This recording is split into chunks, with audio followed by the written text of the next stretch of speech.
Hey guys, I was inspired by the Starbucks hot cocoa bombs.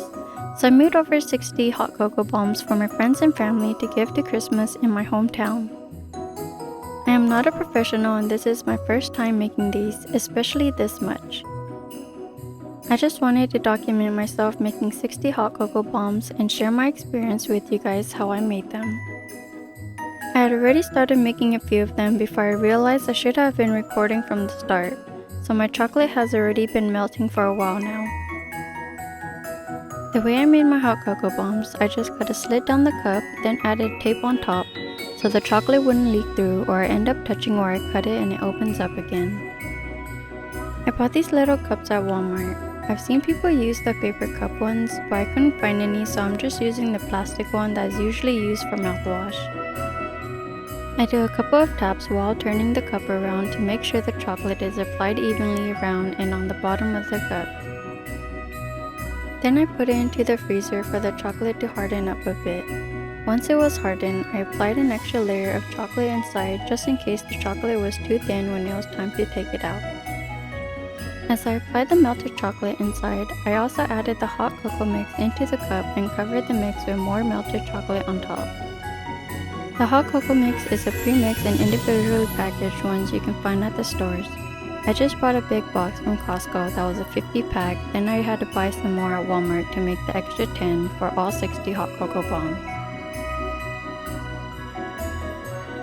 While the chocolate hasn't hardened yet, I added the mini marshmallows on top and tried to fit as many as I could. I even added a straw that I cut in half to give that Starbucks look. The straw I bought were from 99-cent store.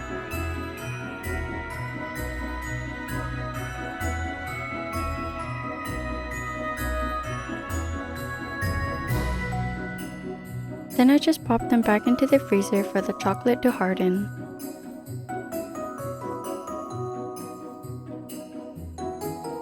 Once the chocolate had hardened, I took off the tape and just popped them out of the cup like so.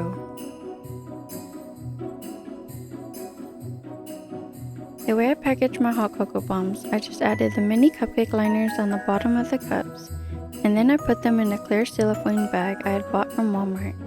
I also bought the mini peppermint candy canes to add into the bag as well.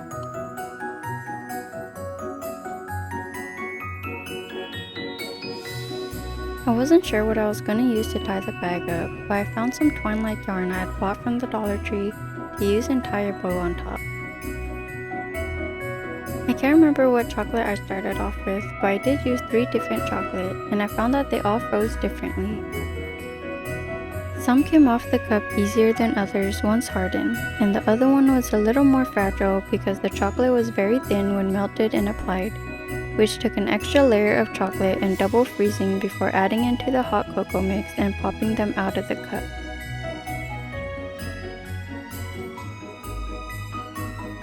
With this one, it didn't melt all the way in one spot, so I had to pop it back in the freezer a little longer.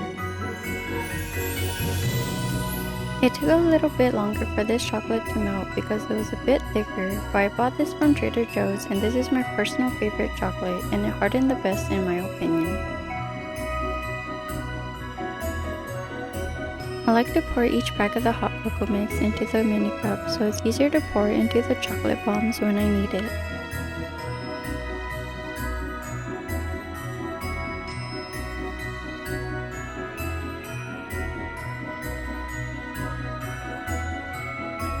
Once the chocolate has melted, I just start the process all over again.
With this chocolate bomb, it cracked as I was opening it, so I had to cut the cup up and apply chocolate to a new cup and stick the cracked cocoa bomb into it.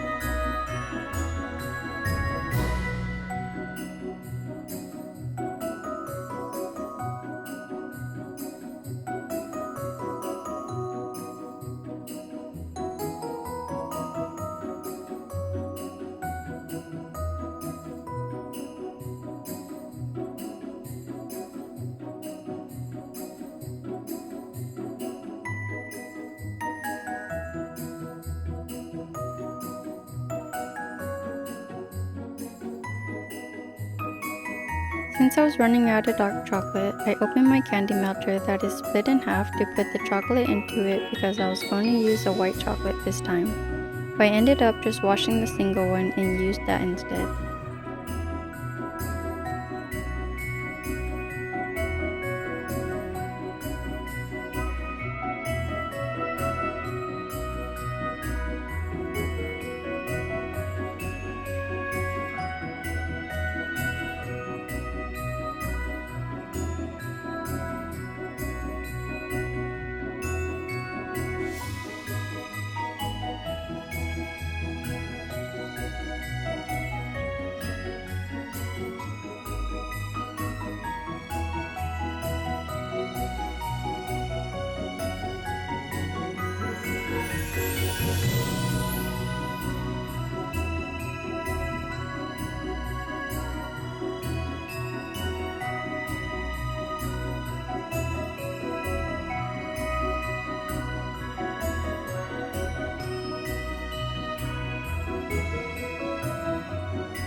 These are the hot cocoa bombs that I made with the white chocolate.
Once I finally finished all 60 cocoa bombs, it was time to tie them all.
To give the Starbucks logo look, I decided to make my own stickers and add it onto the front of the cellophane bags with my Cricut.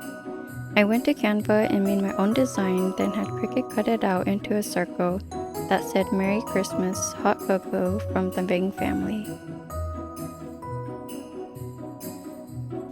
At first I had accidentally cut my sticker sheet all the way, so for the second sticker sheet I used the washi tape feature to cut it lightly so it was easier to take the stickers off. Since I had a hard time taking off the backing from the first batch of stickers, I used this tool I bought called the Slice tool, which I saw on TikTok. This tool cuts the back of your sticker so it's easier to peel off and it doesn't cut your finger.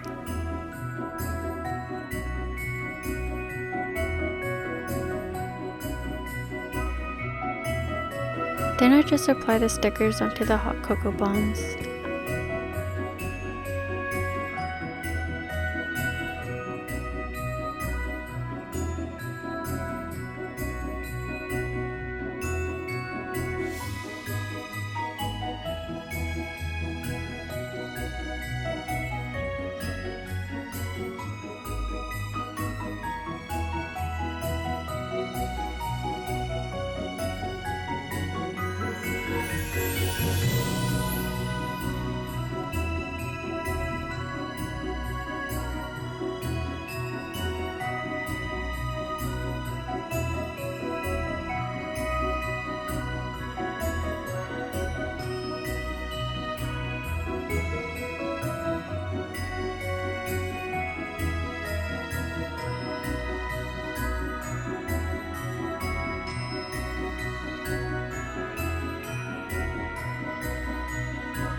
Once I was finished packaging and labeling them, I drove around town and dropped them off to everyone for Christmas.